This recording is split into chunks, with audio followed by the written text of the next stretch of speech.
तो राहुल गांधी आज वोट चोरी पार्ट 2 लेकर आए। हालांकि इंतजार कथित हाइड्रोजन बम का था, लेकिन राहुल ने कहा कि अभी उसका इंतजार कीजिए। इसी बीच राहुल गांधी ने चुनाव आयोग को लेकर एक ऐसी बात कही जो अगर सही है तो दिलचस्प भी है और गंभीर भी। तो राहुल गांधी की ओर से एक बकायदा प्रेस कॉन्फ्रेंस की गई, जिसमें वोट चोरी को लेकर कई खुलासे किए गए। हालांकि इसके पहले भी पार्ट 1 के तौर पर उन्होंने एक बार प्रेस कॉन्फ्रेंस की थी, उस पर भी बीजेपी की ओर से निशाना साधा गया था। लेकिन अब ये वोट चोरी पार्ट 2 लेकर आए हैं राहुल गांधी।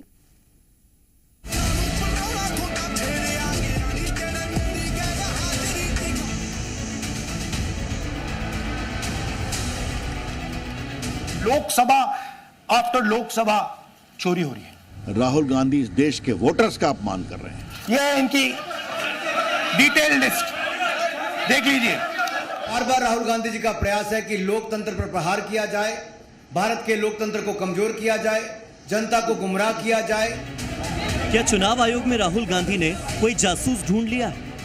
क्या ज्ञानेश कुमार की टीम में मौजूद ये जासूस राहुल को इंफॉर्मेशन दे रहा है? राहुल की माने तो उससे तो कम से कम यही लगता है। इलेक्शन कमीशन के अंदर से पहले नहीं हो रहा था, अब इलेक्शन कमीशन के अंदर से इंफॉर्मेशन आ रही है।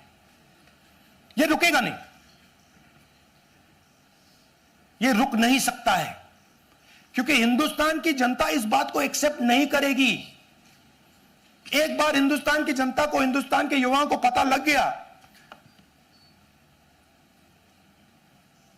कि वोट चोरी हो रही है, उनकी शक्ति लग जाएगी।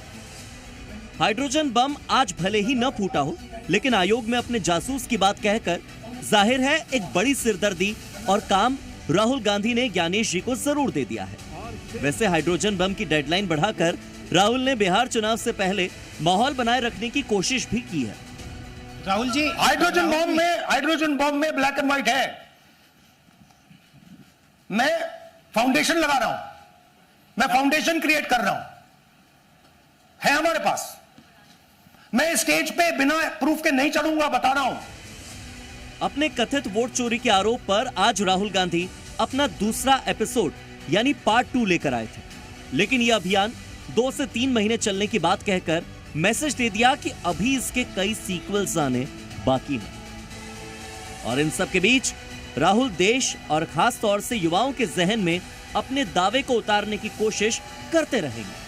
The day the people of India realize that आपका जो लोकतंत्र है, आपका जो संविधान है, वो आपसे चोरी हो गया है, उस दिन काम हो जाएगा। बीजेपी ने न सिर्फ राहुल गांधी के नए आरोपों को खारिज किया, बल्कि संस्थाओं के प्रति उनके रवैये और राहुल की भाषा पर फिर से सवाल खड़े किए। 14 से बोल रहे हैं कि सब मोदी जी की जीत फर्जी है। क्या मतलब है इसका? कुछ समझते हैं आप?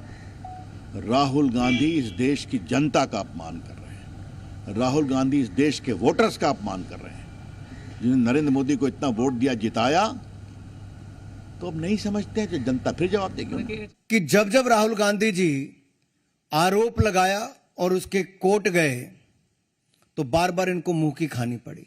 आप सारे उदाहरण उठाकर देख लीजिए। कभी माफी मांगनी पड़ी तो कभी कोर्ट की लताड़ खानी पड़ी।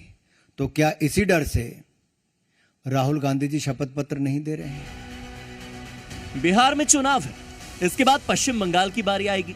एसआईआर पर पहले ही बहुत विवाद है और ऐसे वक्त में राहुल वोटर्स को यह समझाने में कोई कसर नहीं छोड़ना चाहते कि वो जो कह रहे हैं वही सही है।